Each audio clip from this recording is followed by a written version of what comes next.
Yeah, it's called Absolutely Essential, right? I believe that's the title. I would hold it up, except I gave it to my neighbor for whom the book is actually absolutely I think essential. it is behind me somewhere, but yeah. Yeah. Yeah, it is. Yes, yes, I see it. Um, but it's about bio warfare, essentially, and Mm. bioethics, and more importantly about bioethics. And Absolutely Essential is taken from this big ethics document that The I forget the Nuremberg name of, Code that the Nuremberg Code, was written yes. by the judges at a trial of Nazi doctors in 1947. Um, and the argument of the book, in brief, this is the elevator pitch, is that all of this little field of bioethics or medical ethics, biomedical ethics, in the modern world is a product of the rules-based order that has prevailed for the last 80 years and is now certainly at least diminished, if not collapsed. And that is also an exemplar of the rules-based order. Mm. Um, that is to say, some of the values implicit in the last 80 years, the idea that there should be rules and that the old imperial system of might makes right and strong men, and I use men advisedly in this case as descriptive, that was a very unstable system. There was a chance to fix it after World War One. For many reasons, that didn't work out. Is After that, World War are you referring to Kellogg Kellogg Briand? Briand and of course the League of Nations, Right. which President Wilson, for all his faults, I think deserves credit for League of Nations. having some vision in that case. But he was never able, he became ill and he was never able to persuade Congress to ratify the League, so the U.S. was not part of the League. But by the end of World War II, it was so obvious that the old imperial system was unstable, depending on strongmen leaders and on bilateral relationships, not multilateral relationships, and conventions that in many cases were not implemented or were not written. By the end of the war, people said, well, we really need to try to fix this.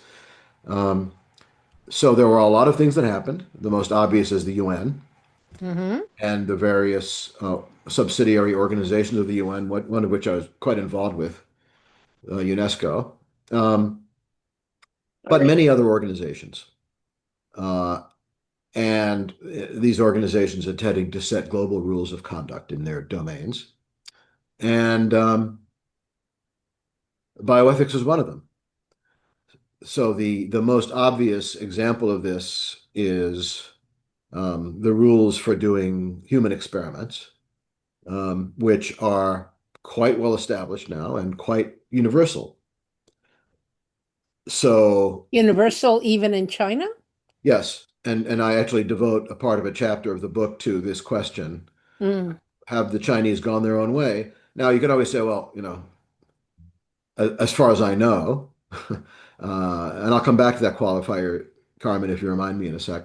Um, there are two things that are required in every jurisdiction in the world if you're going to ask somebody to be in a human experiment, that is to say, a drug trial or a device trial.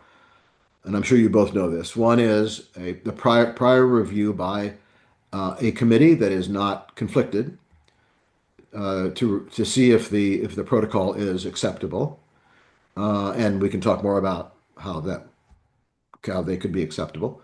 And the other thing is what we call informed consent.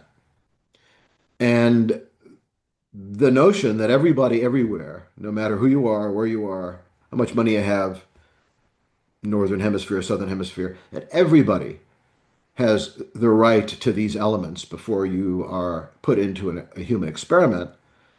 That in turn relies on a notion of universal human equality, which is not written in stone and is very much a product of the rules-based order, a basic value of the rules-based order. So if the rules-based order is diminished, it's a perfectly reasonable question to say, well, what else goes with it? Now, and I'll stop talking in a second. So far, everybody's playing by the rules. Yes, Carmen, even China, so far as we know.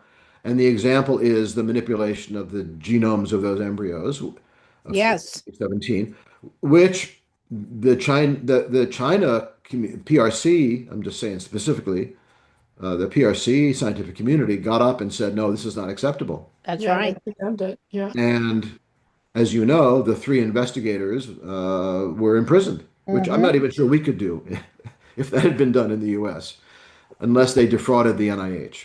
Right.